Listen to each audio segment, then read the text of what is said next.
9월 7일 화요일, 이번 한 주간도 또 오늘 하루도 반드시 주와 함께 걸어가고 주님과 동행하고 주님의 사랑 가운데 가는 이번 한 주간 오늘 하루의 삶이 되시기를 바랍니다. 오늘은 고린도전서 13장 오늘 제일 마지막 부분 13절입니다. 그런즉 믿음, 소망, 사랑 이 세 가지는 항상 있을 것인데 그 중에 제일은 사랑이라. 아멘. 오늘 제목은 교회에서 절대 있어야 할 것과 없어도 될 것이란 제목으로 같이 한번 나눠보겠습니다. 우리가 13장 전체를 보면요, 8절에서 바울은 패해지는 운명을 안고 있는 은사와 비교해서 영원히 패해지지 않는 사랑에 대해서 증거하고 있습니다. 또 12절에서는 이렇게 한계를 안고 있는 은사와 비교해서 성도인 오늘 우리들이 고이 간직하고 있는 미래에 대한 믿음과 소망을 은연중에 부각시켰습니다. 한마디로 말해서 이 고린도전서 13장의 결론은 믿음, 소망, 사랑만 영원하다는 것입니다.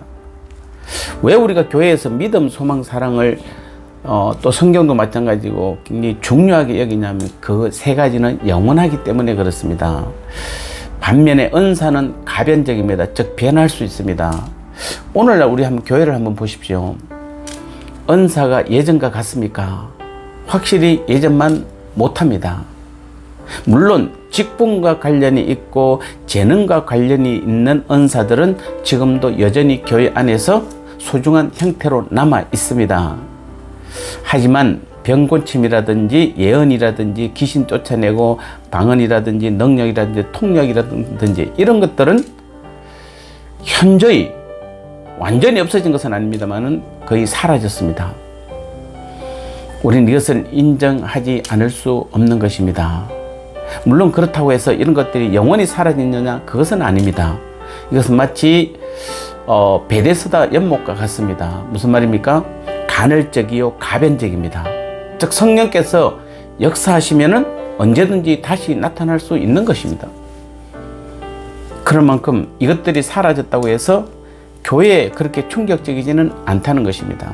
다시 말씀드리면 교회 안에서 예언이라든지 방언 통력이라든지 병고침이라든지 어떤 그런 귀신 쫓아내는 이런 은사들이 없다고 해서 교회가 흔들리거나 그렇지는 않다는 것입니다.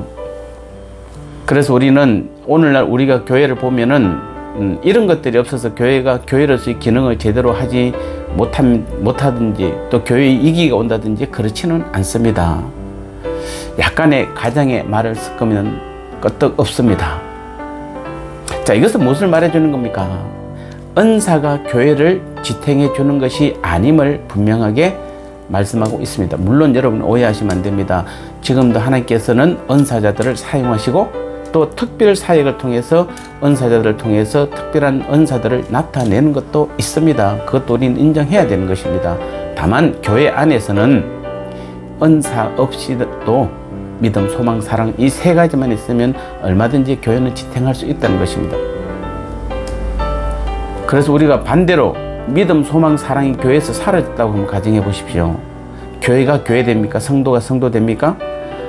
이렇듯 교회를 교회 되게 하고 오늘 우리 성도인 우리를 성도 되게 하는 것은 믿음, 소망, 사랑입니다. 이것은 본질적인 것입니다. 이것은 영원한 것입니다. 이것은 사라지면 안 되는 것입니다. 교회를 지탱해 주고 오늘 성도인 우리를 지탱해 주는 것입니다. 그런데 보십시오. 오늘 바울은 한 걸음 더 나아갑니다. 이렇게 본질적이고 영원한 믿음과 소망과 사랑 중에서도 사랑이 제일이다 이렇게 증거하고 있습니다. 사실상 이것이 고린도서 13장의 최종 결론입니다. 그래서 오늘 이 13장이 정말 말하고 싶고 증거하고 싶은 것이 무엇입니까? 사랑입니다. 왜냐하면 이 영원한 것들을 산출해내는 것이 바로 사랑이기 때문에 그렇습니다. 우리가 어떻게 해서 하늘나라의 소망을 갖고 또 하늘나라의 삶을 지금도 살아가고 있습니까? 내가 잘나서입니까? 예수님을 붙잡을 힘이 나에게 있기 때문에 그렇습니까? 그것의 모든 것의 권한은 십자가에서 우리를 위해 희생하신 예수님의 사랑 때문입니다. 예수님께서 우리의 죄값을 십자가에서 다 지불하셨기에 우리는 너무도 당연하고 확신 있게 우리의 구원을 믿고 소망하는 것입니다. 오늘 우리가 어떻게 사람을 믿고 영혼을 구원하고 교회를 살피며 서로 기도해주고 함께 봉사하고 함께 모임을 갖는 모든 것은 우리에게 주신 주님의 놀라운 사랑이 있기 때문입니다. 사랑 때문에 믿음을 가지게 되는 것이요, 우리에게 향하신 주님의 그 사랑 때문에 날마다 소망 가운데 나아갈 수 있게 되는 것입니다. 결국 우리의 모든 것의 답은 사랑입니다. 사랑이 믿음과 소망을 산출합니다. 사랑이 사랑을 낳습니다. 이것을 믿으십니까? 이것을 확신하십니까? 그렇다면은 다른 모든 것으로부터 여러분의 관심을 이제는 사랑으로 돌리시기 바랍니다. 교회에서도, 가정에서도, 직장과 사업도, 여러분 모든 삶의 현장에서 그 사람들이 믿는 사람이든 불신자든 상관없이 주님의 사랑을 나타내시기 바랍니다. 날마다 우리의 삶 가운데서 주님의 사랑을 사모하시기 바랍니다. 사랑을 붙잡으시기 바랍니다. 그 사랑 안에 모든 것이 다 들어가 있는 것입니다. 우리는 이 비밀을 아셔야 되는 것입니다. 오늘도 주님께서, 우리 하나님께서는 모두가 다 사랑을 통해서 모든 것을 드러내고 나타내는 것입니다. 내 안에 주님께서 주신 그 사랑으로 충만해서 하나님의 놀라운 사랑의 능력을 매일매일 삶 가운데서 드러내고 나타내는 저와 여러분 되시기를 주님의 이름으로 축복합니다.